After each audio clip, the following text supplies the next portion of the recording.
Hi friends, ಎಲ್ಲರಿಗೂ ನಮಸ್ಕಾರ. ಬನ್ನಿ ಫ್ರೆಂಡ್ಸ್, ವಸುದೇವ ಕುಟುಂಬ ಸೀರಿಯಲಿನ ಇವತ್ತಿನ ಸಂಚಿಕೆಯಲ್ಲಿ ಏನಾಗ್ತಿದೆ ಅಂತ ನೋಡ್ಕೊಬರೋಣ.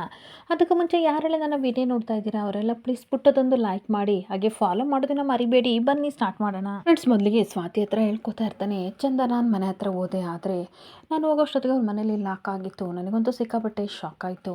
ನನಗೇನು ಮಾಡಬೇಕು ಅಂತ ಗೊತ್ತಾಗದೆ ಇಡೀ ಫ್ರೆಂಡ್ಸ್ನೆಲ್ಲ ವಿಚಾರಿಸ್ದೆ.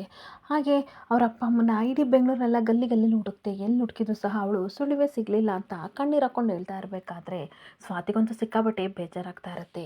ಹಾಗೆ ಪೊಲೀಸ್ ಹೆಲ್ಪ್ ಸಹ ತಗೊಂಡು ಎಲ್ಲ ಕಡೆ ಹುಡುಕ್ತಾರೆ, ಎಲ್ಲೂ ಸಿಗಲಿಲ್ಲ. ಅವಳು ನನ್ನ ಕೊನೆಗೆ ಬಿಟ್ಟೋಗಿದ್ದಾಳೆ ಅನ್ನೋ ಸತ್ಯ ನನಗೆ ತುಂಬ ಚೆನ್ನಾಗಿ ಅರ್ಥ ಆಯಿತು ಅಂತ ಕಣ್ಣೀರು ಹಾಕ್ಕೊಂಡು ಹೇಳ್ತಾ ಇರ್ತಾನೆ. ಹಾಗೆ ಕಣ್ಣೀರು ಹಾಕ್ಕೊಂಡು ಮತ್ತೆ ಹೇಳ್ತಾ ಇರ್ತಾನೆ, ಮದುವೆಗಿನ 3 ದಿನ ಇದ್ದಿದ್ದು ನನ್ನ ಬಂಗಾರಿ ಬಿಟ್ಟೋದ್ಲು. ಅದಕ್ಕೆ ನನಗೆ ಪ್ರೀತಿ ಅಂತ ಅಂದರೆ ಸಿಕ್ಕಾಪಟ್ಟೆ ಭಯ ಆಗುತ್ತೆ, ಮದುವೆ ಅಂತಂದರೆ ಸಿಕ್ಕಾಪಟ್ಟೆ ಕೋಪ ಆಗುತ್ತೆ ಅಂತ ಹೇಳ್ತಾ ಇದ್ರೆ ಸ್ವಾತಿ ಮಾತ್ರ ಸಿಕ್ಕಾಪಟ್ಟೆ ಬೇಜಾರಿಂದ ವಂಶಿ ಮುಖನ ನೋಡ್ತಾ ಇರ್ತಾಳೆ. ಹಾಗೆ ಒಂದು ಕಡೆ ಸ್ವಾತಿ ಸಿಕ್ಕಾಪಟ್ಟೆ ಬೇಜಾರಿಂದ ವಂಶಿ ಭುಜನ ಮುಟ್ಬಿಟ್ಟು ಹೇಳ್ತಾ ಇರ್ತಾಳೆ, ವಂಶಿ ಅವರೇ ಮನಸ್ಸಲ್ಲಿ ಇಷ್ಟೊಂಥರ ಎಮೋಷನೆಲ್ಲ ಇಟ್ಕೊಂಡು ಕಲ್ಬಂಡೆ ಥರ ಯಾವ ರೀತಿ ಇದ್ರೆ ನೀವು ಅಂತ ಕೇಳ್ತಾ ಇರ್ತಾಳೆ. ಹಾಗೆ ವಂಶಿನ ಬೇಜಾರಿಂದ ಹೇಳ್ತಾ ಇರ್ತಾನೆ, ಬಚ್ಚಿಟ್ಕೋಬೇಕು, ಅದು ಬಿಟ್ಟರೆ ನನಗೆ ಬೇರೆ ಆಪ್ಷನ್ಸ್ ಇಲ್ಲ ಸ್ವಾತಿ ಅಂತ ಅನ್ಬೇಕಾದ್ರೆ ಯಾಕೆ ವಂಶಿಯವರೇ ನಿಮ್ಮ ಮನಸ್ಸಲ್ಲಿರೋದನ್ನ ನೀವೇ ಇಟ್ಕೋತೀರಾ? ಯಾರ ಹತ್ರನಾದರೂ ಹೇಳ್ಕೊಬೋದಲ್ವಾ? ಅಜ್ಜಿ ತಾತ ನಿಮ್ಮ ಫ್ರೆಂಡ್ಸ್ ಯಾರ ಹತ್ರನಾದರೂ ಹೇಳ್ಕೊಂಡ್ರೆ ಮನಸ್ಸು ಹಗುರ ಆಗುತ್ತೆ. ಯಾಕೆ ನೀವು ಹೇಳಿಸ್ಕೊಳ್ಳಲ್ಲ? ನಿಮ್ಮ ಮನಸ್ಸಲ್ಲಿರೋದನ್ನ ಏನಕ್ಕೆ ಫೀಲಿಂಗ್ಸ್ನ ಶೇರ್ ಮಾಡ್ಕೊಳ್ಳೋಣ ಅಂತ ಕೇಳ್ತಾ ಇರ್ತಾಳೆ. ಹಾಗೆ ವಂಶಿ ಮತ್ತೆ ದುಃಖದಿಂದ ಹೇಳ್ತಾ ಇರ್ತಾನೆ, ಸಜೆಷನ್ ಕೊಡೋದೇನೆ ಈಸಿ ಸ್ವಾತಿ, ಆದರೆ ಫಾಲೋ ಮಾಡೋದು ತುಂಬಾ ಕಷ್ಟ. ನನ್ನ ನೋವನ್ನ ಅಜ್ಜಿ ತಾತನ ಹತ್ರ ಹೇಳ್ಕೊಳಕ್ಕಂತೂ ನನ್ನ ಕೈಲಿ ಆಗಲ್ಲ. ಯಾಕೆಂತಂದ್ರೆ ಅವರಿಗೆ ವಯಸ್ಸಾಯಿತು, ಹಾಗೆ ಹೆಲ್ತ್ ಬೇರೆ ಸರಿ ಇಲ್ಲ. ನನ್ನ ನೋವು ಹೇಳ್ಕೊಂಡ್ರೆ ಅವ್ರ ಹೆಲ್ತ್ ಹಾಳಾಗುತ್ತಾ ಅನ್ನೋ ಭಯ ನನಗೆ ಅಂತ ಹೇಳ್ತಿರ್ಬೇಕಾದ್ರೆ, ಹಾಗಾದರೆ ನಿಮಗೆ ಕಾಲೇಜಲ್ಲಿ ಯಾರು ಫ್ರೆಂಡ್ಸ್ ಇರಲಿಲ್ವಾ? ಅವ್ರ ಜೊತೆ ಶೇರ್ ಮಾಡ್ಕೋಬೋದಿತ್ತಲ್ವಾ ಅನ್ಬೇಕಾದ್ರೆ, ಕಾಲೇಜ್ ತುಂಬ ಫ್ರೆಂಡ್ಸ್ ಇದ್ದರು, ಆದರೆ ನನ್ನ ಬಂಗಾರಿ ಹೋದ್ಮೇಲೆ ಫ್ರೆಂಡ್ಸ್ನೆಲ್ಲ ನಾನು ದೂರ ಮಾಡಿಕೊಂಡೆ. ನೋಡು ಸ್ವಾತಿ, ನನ್ನ ಫೀಲಿಂಗ್ಸ್ ನಿನಗೆ ಅರ್ಥ ಆಗಲ್ಲ. ಯಾಕೆ ಅಂತ ಅಂದರೆ ನೀನು ಫೀಲಿಂಗ್ಸಲ್ಲಿ ಇದ್ದಾಗ ನಿನ್ನನ್ನು ಸಮಾಧಾನ ಮಾಡೋಕ್ಕೆ ನಿಮ್ಮ ಮನೇಲಿ ಅಪ್ಪ ಅಮ್ಮ ಅಜ್ಜಿ ಹಾಗೆ ಅಕ್ಕ ತಂಗಿ ಎಲ್ಲರೂ ಸಹ ನಿನ್ನ ಜೊತೆ ಇರ್ತಾರೆ. ಹಂಗಾಗಿ ನಿನಗೇನು ಅನಿಸಲ್ಲ. ಆದರೆ ನನ್ನ ಜೊತೆ ಯಾರೂ ಇಲ್ಲ. ಇವಾಗ ನಾನು ಒಂಟಿ ಆಗಿಬಿಟ್ಟಿದ್ದೀನಿ. ಬಂಗಾರಿ ನನ್ನ ಲೈಫಲ್ಲಿ ಇರಬೇಕಾದ್ರೆ ನಾನು ಎಷ್ಟು ಹ್ಯಾಪಿ ಆಗಿದೆ ಗೊತ್ತಾ? ಇವಾಗ ನನ್ನ ಜೀವನ ಎಲ್ಲ ಖಾಲಿ ಖಾಲಿ, ನಾನು ಒಂಟಿ ಅಂತ ಅನಿಸಿದೆ ಅಂತ ಬೇಜಾರಿಂದ ಹೇಳ್ತಾ ಇರ್ತೀನಿ.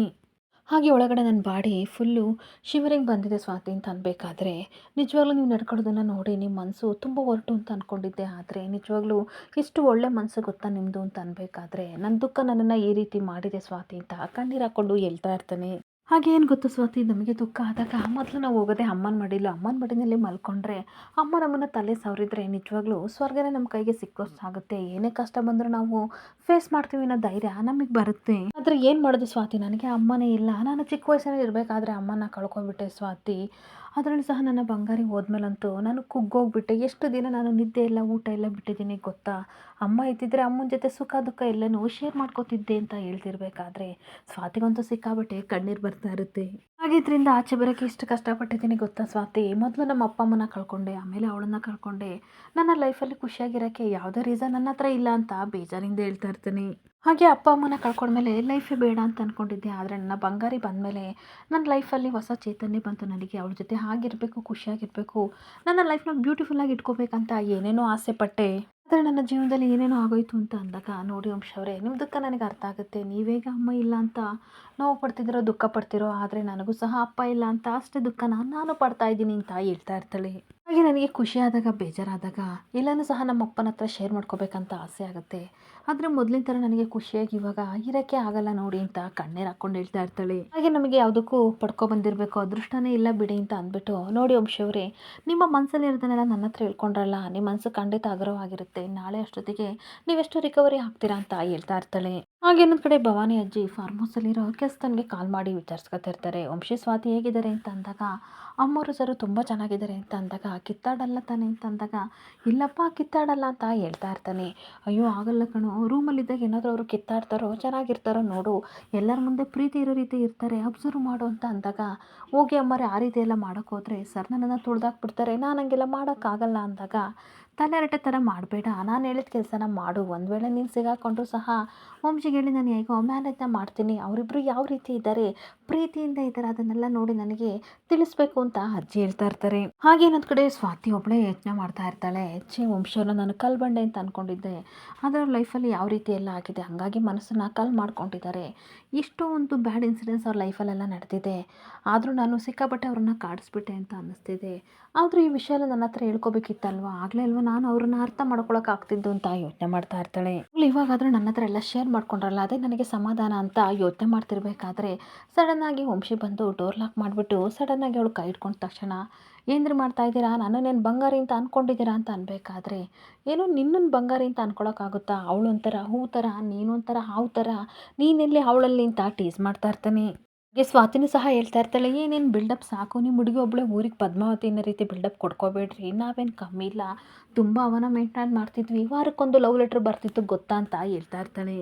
ಹಾಗೆ ವಂಶಿನೂ ಹೇಳ್ತಾ ಇರ್ತಾನೆ, ಈ ಮೂತಿಗೂ ಲವ್ ಲೆಟ್ರ್ ಬರ್ದಿರೋರು ಟೇಸ್ಟ್ ಇಲ್ಲ ಅಂತ ಬೈತಿರ್ಬೇಕಾದ್ರೆ ನೀವೇನು ಕಮ್ಮಿನ, ಹೋಗಿ ಹೋಗಿ ಆ ಬಂಗಾರಿ ನಿಮ್ಮಂಥ ಮೂತಿ ನೋಡಿ ಬಿದ್ದಿದ್ದಳಲ್ಲ, ಛೇ ಯಾವಾಗ ನೋಡಿದ್ರು ಕಾನ್ಸ್ಟಿಪೇಷನ್ ಥರ ಇರುತ್ತೆ ನಿಮ್ಮ ಮೂತಿ ಅಂತ ಅನ್ಬೇಕಾದ್ರೆ ಛೇ ಛೇ ಛೇ ಏನು ಹೇಳೋಣ ಅಂತ ಬಂದೆ, ನಾನು ಮೂಡೌಟ ಮಾಡಬೇಡ ಕಿರಿಕ್ ಮಾಡಬೇಡ ಅಂತ ಅಂದಾಗ ಯಾಕ್ರಿ ಯಾವ್ದಾದ್ರು ದೆವ್ವ ಅಟ್ಟಾಡಿಸ್ಕೊ ಬಂತ, ಈ ಅಂತ ಜೋರಾಗಿ ಅಳ್ತಾ ಇದೆ, ಯಾವ ಹಾಲಿವುಡ್ ದೆವ್ವ ಇದ್ರು ನಿಮ್ಮನ್ನು ನೋಡಿ ಹೊರಟಾಗುತ್ತೆ ಅಂತ ಅನ್ಬೇಕಾದ್ರೆ ಸ್ವಲ್ಪ ಬಾಯಿ ಮುಚ್ಕೊಂಡು ನಿಂತ್ಕೋತೀಯಾ, ಅದೇನು ಹೇಳಿ ಅಂತ ಅನ್ಬೇಕಾದ್ರೆ ಅಜ್ಜಿ ಏನು ಕೆಲಸ ಮಾಡ್ತಾರೆ ಗೊತ್ತಾ, ಕೆಲಸದವ್ರನ್ನ ಬಿಟ್ಟಿದ್ದಾರೆ, ನಾವಿಬ್ರು ಚೆನ್ನಾಗಿದ್ದೀವೋ ಕಿತ್ತಾಡ್ತಿದ್ದೀವೋ ನೋಡೋಕೆ ಹೇಳಿದ್ದಾರೆ ಅಂತ ಅಂದಾಗ ಹಾಂ ಅಜ್ಜಿ ಈ ಥರ ಎಲ್ಲ ಯೋಚನೆ ಮಾಡ್ತಾರಾ, ನಾನೇನು ಅಂದ್ಕೊಂಡಿದ್ದೆ ಅಂತ ಅಂದಾಗ ಅಜ್ಜಿ ಬಗ್ಗೆ ಸರಿಯಾಗಿ ಗೊತ್ತಿಲ್ಲ, ಅದಕ್ಕೆ ನಿನ್ನಂಥವಳನ್ನ ನಾನು ಮದುವೆ ಆಗಿದ್ದು ಅಂತ ಅಂದಾಗ ಅದೆಲ್ಲ ಬಿಟ್ಬಿಡಿ ಇವಾಗ ಏನು ಮಾಡೋದು ವಂಶಿಯವರೇ ಅಂತ ಅಂದಾಗ ಕೆಲಸದವ್ರು ಬಂದು ಗೋಡೆಗೆ ಕಿವಿ ಕೊಟ್ಕೊಂಡು ಕೇಳ್ಕೊತಾ ಇರ್ತಾರೆ, ನಾವಿಬ್ಬರು ಪ್ರೀತಿ ಮಾಡ್ತಿದ್ದೀವಿ, ಲವರ್ಸ್ ಥರ ಇದ್ದೀವಿ, ಖುಷಿಯಾಗಿದ್ದೀವಿ ಅಂತ ತೋರಿಸ್ಕೋಬೇಕು ಅಂತ ಅಂದಾಗ ಸರಿ ಸರಿ ಬಿಡಿ ಆಕ್ಟ್ ತುಂಬ ಚೆನ್ನಾಗಿ ಮಾಡ್ತೀನಿ ಅಂತ ಅನ್ಬೇಕಾದ್ರೆ ಆಕ್ಟ್ ಮಾಡಿ ಓವರ್ ಆ್ಯಕ್ಟಿಂಗ್ ಮಾಡಬೇಡ, ₹1 ಆಗೋಷ್ಟು ಮಾಡಿ ಜಾಸ್ತಿ ಮಾಡಬೇಡ ಅಂದಾಗ ಅಷ್ಟಕ್ಕೂ ಏನು ಆಕ್ಟ್ ಮಾಡಲಿ ಅಂತ ಅನ್ಬೇಕಾದ್ರೆ ಸ್ವಲ್ಪ ಥಿಂಕ್ ಮಾಡು ಅಂತ ಬೈತಾ ಇರ್ತೀನಿ.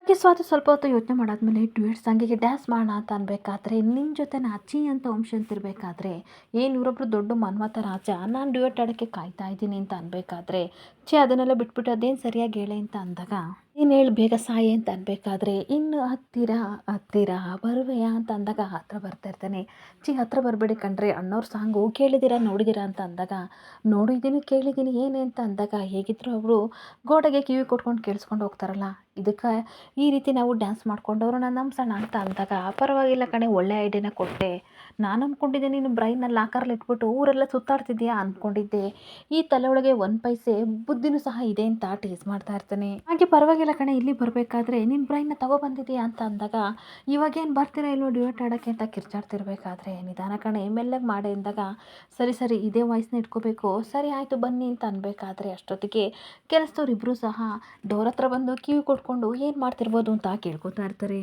ಹಾಗೆ ಅಷ್ಟೊತ್ತಿಗೆ ಇವರಿಬ್ಬರು ಸಾಂಗ್ ಆಡ್ಕೊಂಡು ಇನ್ನು ಹತ್ತಿರ ಬರುವೆ ಬರುವೆ ಅಂತ ಡ್ಯೂಯೆಟ್ ಸಾಂಗ್ಗೆ ಡ್ಯಾನ್ಸ್ ಮಾಡ್ತಾ ಹಾಗೆ ಕೂಡಿ ಜಗಳನ ಮಾಡ್ತಾ ಇರಬೇಕಾದ್ರೆ ಈ ಕಡೆ ಗೋಡೆಗೆ ಕಿವಿ ಕೊಟ್ಕೊಂಡು ಮನೆ ಕೆಲಸದವರು ಕೇಳಿಸ್ಕೊತಾ ಇರ್ತಾರೆ. ಹಾಗೆ ವಂಶಿ ಸಾಂಗ್ ಆಡ್ತಾ ಆಗುತ್ತಾ ಸ್ವಾತಿ ತೊಡೆ ಮೇಲೆ ಮಲ್ಕೊಂಡಾಗ ಅವಳಿಗಂತೂ ಸಿಕ್ಕಾಪಟ್ಟೆ ಫೀಲ್ ಆಗ್ತಾ ಇರುತ್ತೆ. ಆಗ ವಂಶಿ ತುಂಬ ಬೇಜಾರಿಂದ ಬಂಗಾರಿ ಸ್ಟೋರಿ ಎಲ್ಲ ಹೇಳಿದ್ನೆಲ್ಲ ನೆನ್ಪು ಮಾಡಿಕೊಂಡು ಹಾಗೆ ವಂಶಿ ತಲೆನ ಸವರ್ತಾ ಇರಬೇಕಾದ್ರೆ ವಂಶಿ ಹಾಗೆ ಮಲ್ಕೊಬಿಡ್ತಾನೆ. ಇನ್ನೊಂದು ಕಡೆ ಮನೆ ಕೆಲಸದವರು ಯೋಚನೆ ಮಾಡ್ತಾ ಇರ್ತಾರೆ, ಎಷ್ಟು ಚೆನ್ನಾಗಿದೆ ಇವರಿಬ್ಬರು ಜೋಡಿ, ಎಷ್ಟು ಚೆನ್ನಾಗಿ ಅನ್ಯೋನ್ಯವಾಗಿದ್ದಾರೆ, ಆದರೆ ಅಮ್ಮವ್ರು ಯಾಕೆ ಇವರಿಬ್ಬರ ಮೇಲೆ ಕಣ್ಣಾಕಿದಾರೋ ಗೊತ್ತಿಲ್ಲ, ಇವರಿಬ್ಬರು ಪೇರ್ಗೆ ಯಾವುದೇ ದೃಷ್ಟಿ ಬೀಳ್ದಲೇ ಇರಲಿ ಅಂತ ಆಶೀರ್ವಾದ ಮಾಡಿ ಹೋಗ್ತಾ ಇದ್ರೆ ಸ್ವಾತಿ ಮಾತ್ರ ವಂಶಿ ಮುಖನ ನೋಡ್ಕೊಂಡು ಹಾಗೆ ಖುಷಿ ಪಡ್ತಾ ಇರ್ತಾಳೆ. ಹಾಗೆ ಕೆಲಸದವ್ರು ಬಂದ್ಬಿಟ್ಟು ಭವಾನಿ ಅಜ್ಜಿಗೆ ಕಾಲ್ ಮಾಡಿ ನಡೆದಿದ್ದೆಲ್ಲ ಹೇಳಿದಾಗ ಅಜ್ಜಿಗೆ ಸಿಕ್ಕಾಪಟ್ಟೆ ಖುಷಿ ಆಗ್ತಿರುತ್ತೆ. ಏನು ಹೇಳ್ತಿದ್ಯಾ ಅಂತ ಅಂದಾಗ ಅವರಿಬ್ಬರು ಡ್ಯೂಯೆಟ್ ಸಾಂಗಿಗೆ ಡ್ಯಾನ್ಸ್ ಮಾಡಿಕೊಂಡು ತುಂಬ ಖುಷಿಯಾಗಿ ಲವ್ ಬರ್ಡ್ಸ್ ಥರ ಇದ್ರು ಅಮ್ಮರೇ, ನಾನೇಗೆ ಸುಳ್ಳಿರಲಿ ಅಂತ ಅಂದಾಗ ಒಳ್ಳೇದಾಯಿತು, ನಾವಿಬ್ಬರು ಮಾತಾಡಿದ್ದು ಯಾರಿಗೂ ಗೊತ್ತಾಗಬಾರ್ದು, ಏನಾರು ಇದ್ದರೆ ಕಾಲ್ ಮಾಡು ಅಂತ ಹೇಳಿ ಅಜ್ಜಿ ಸಿಕ್ಕಾಪಟ್ಟೆ ಖುಷಿ ಪಡ್ತಾ ಇರ್ತಾರೆ. ಹಾಗೆ ಇನ್ನೊಂದು ಕಡೆ ಬೆಳಗಾದರೂ ಸಹ ಸ್ವಾತಿ ವಂಶನ ತೊಡೆ ಮೇಲೆ ಮಲಸ್ಕೊಂಡು ಹಾಗೆ ಮಲಗಿರ್ಬೇಕಾದ್ರೆ ಅವನಿಗೆ ಸ್ವಲ್ಪ ಎಚ್ಚರ ಆದ ತಕ್ಷಣ ಇವಳು ಅಯ್ಯೋ ನನ್ನ ಕಾಲೆಲ್ಲ ನೋವ್ತಾ ಇದೆ, ನನಗೊಂದು ಹೊಸ ಕಾಲು ಕೊಡಿಸಿ ಅಂದಾಗ ನಾನೇನಕ್ಕೆ ಕೊಡಿಸ್ಬೇಕು, ಒಂದು ನಿಮಿಷ ನಿನ್ನ ತೊಡೆ ಮೇಲೆ ನಾನೇನಕ್ಕೆ ಮಲಗಿದೆ, ಏನೇ ಮಾಡಿದೆ ಅಂತ ಅನ್ಬೇಕಾದ್ರೆ ನಾನೇನು ಮಾಡಲಿ ನೀವೇ ತಾನೇ ಬಂದು ಮಲಗಿದ್ದು ಅಂತ ಅಂದಾಗ ಸುಳ್ಳು ಸುಳ್ಳು ಹೇಳ್ಬೇಡ ಕಣೆ ನೀನೇ ಏನೋ ಮಾಡಿದೀಯಾ, ನಿನ್ನ ತೊಡೆ ಮೇಲೆ ನಾನಕ್ಕೆ ಮಲಗ್ತೀನಿ ಅಂತ ಅಂದಾಗ ಜಾಸ್ತಿ ಕುಡಿಬೇಡಿ ಅಂತ ಇದಕ್ಕೆ ಹೇಳೋದು, ಕುಡಿದ ತಕ್ಷಣ ಎಲ್ಲ ಮರೆತು ಬಿಡ್ತೀರಾ, ಬಂಗಾರಿ ಬಂಗಾರಿ ಅಂತ ಫೀಲಿಂಗಲ್ಲಿ ನನ್ನ ತೊಡೆ ಮೇಲೆ ಬಂದು ಮಲಗಿದ್ರಿ ಅಂತ ಅಂದಾಗ ನಾನು ಮಲಗಿಲ್ಲ ನೀನೇ ಏನೋ ಮಾಟ ಮಂತ್ರ ಮಾಡಿಸಿದ್ಯಾ ಅಂತ ಕೂಗಾಡ್ತಾ ಇರ್ತಾನೆ. ಹಾಗೆ ವಂಶಿ ಇನ್ನೊಂದು ಕಡೆ ತಲೆ ಒರೆಸ್ಕೊತಿರ್ಬೇಕಾದ್ರೆ ಏನು ಇವರು ಪರಂ ಪುರುಷ ತಲೆ ಒರೆಸ್ಕೋತಾರೆ, ಇವ್ರನ್ನ ತೊಡೆ ಮೇಲೆ ಮಲಗಿರೋದು ನೋಡಿದರೆ ನನ್ನ ಸ್ನಾನನೇ ಮಾಡ್ಕೊಬರ್ಬೇಕು ಹಂಗಾಗ್ತಿದೆ ಅಂತ ಅನ್ಬೇಕಾದ್ರೆ ನೀನೇನು ಮಾಡಿಲ್ಲ ತಾನೆ ಅಂತ ಅಂದಾಗ ಹೇ ನಾನೇನು ಮಾಡಿದ್ದೀನಿ, ನಾನೇನಾದರೂ ಮಾಡೋಕ್ಕಾಗುತ್ತಾ, ರಾತ್ರಿ ಎಲ್ಲ ನಿಮ್ಮ ಸ್ಟೋರಿ ಎಲ್ಲ ಕೇಳಿ ಸಹಿಸ್ಕೊಂಡು ಮಲಗಿದ್ನಲ್ಲ ತೊಡೆ ಮೇಲೆ, ಅದಕ್ಕೆ ನನಗೆ ಆಗಬೇಕಿತ್ತು ಅಂತ ಕೂಗಾಡ್ತಾ ಇರ್ತಾಳೆ. ವಂಶ ಹೇಳ್ತಾ ಇರ್ತಾನೆ, ನಿನ್ನ ನಂಬಕ್ಕಾಗಲ್ಲ ಕಣೆ, ನೀನೊಂಥರ ಕಿರಿಕ್ ರಾಣಿ. ರಾತ್ರಿ ಎಲ್ಲ ನನಗೆ ಚೆನ್ನಾಗಿ ಕುಡಿಸ್ಬಿಟ್ಟಿರ್ತೀಯ. ಕುಡಿಸ್ಬಿಟ್ಬಿಟ್ಟು ಆಸ್ತಿ ಗಿಸ್ತಿ ಏನಾದರೂ ಬರೆಸ್ಕೊಂಡಿದ್ದೀಯಾ ಅಂತ ಹುಡುಕ್ತಿರ್ಬೇಕಾದ್ರೆ, ಏನು ಹುಡುಕ್ತಾ ಇದ್ದೀರಾ, ನಿಮ್ಮ ಬ್ರೈನ್ ಹುಡುಕ್ತಿದ್ದೀರಾ, ಅಲ್ಲೇ ಎಲ್ಲೋ ಬಿದ್ದಿರುತ್ತೆ, ಹುಡುಕಿ ಹುಡುಕಿ ಅಂತ ಬೈತಾ ಇರ್ತಾಳೆ. ಹಾಗೆ ನಾನು ಯಾಕೆ ನಿನ್ನ ಬ್ರೈನ್ನ ಹುಡುಕ್ಲಿ, ಆಸ್ತಿ ಏನಾದ್ರು ಬರ್ಸ್ಕೊಂಡಿದ್ದೀಯಾ, ಪೆನ್ನು ಪೇಪರ್ ಏನಾದ್ರು ಇಲ್ಲಿದೆಯಾ ಅಂತ ನೋಡ್ತಾ ಇದ್ದೀನಿ ಅಂತ ಅಂದಾಗ, ನೋಡಿ ವಂಶಿ ಅವರೇ, ನನಗೆ ಸಿಕ್ಕಾಪಟ್ಟೆ ಕೋಪ ಬರೆಸ್ತಿದ್ದೀರಾ, ಈ ರೀತಿ ಮಾಡಿದರೆ ಅರ್ಧ ಆಸ್ತಿನ ಕಿತ್ಕೊಬಿಡ್ತೀನಿ ಅಂತ ಕೂಗಾಡ್ತಾ ಇರ್ತಾಳೆ. ನೋಡ್ದ ನಿಜ ಎಷ್ಟು ಬೇಗ ಆಚೆ ಬರ್ತಿದೆ, ನಿನ್ನ ಮನಸ್ಸಲ್ಲಿ ಇದೆ ಕಣೆ ಇರೋದು, ಇರೇ CCTV ಫುಟೇಜ್ನ ತೆಗಿತೀನಿ ಅಂತ ಹೋಗ್ತಿರ್ಬೇಕಾದ್ರೆ, ಹೋಗಿ ಹೋಗಿ ಇಡೀ ರಾತ್ರಿ ಎಲ್ಲ ಬಂಗಾರ ನೆನೆಸ್ಕೊಂಡು ನನ್ನ ತೊಡೆ ಮೇಲೆ ಮಲಗಿದ್ರಿ, ಇದೆಲ್ಲ ನನಗೆ ಬೇಕಿತ್ತ, ಅಚ್ಚೆ ಸುಮ್ಮನೆ ಮಲ್ಕೊಂಡಿದ್ರೆ ಸರಿ ಆಗೋದು ಅಂತ ಬೈಕೊಂಡು ಕೂತ್ಕೋತಾಳೆ. ಇಲ್ಲಿಗೆ ಸಂಚಿಕೆ ಎಂಡ್ ಆಗ್ತಿದೆ. Thank you for the watching friends.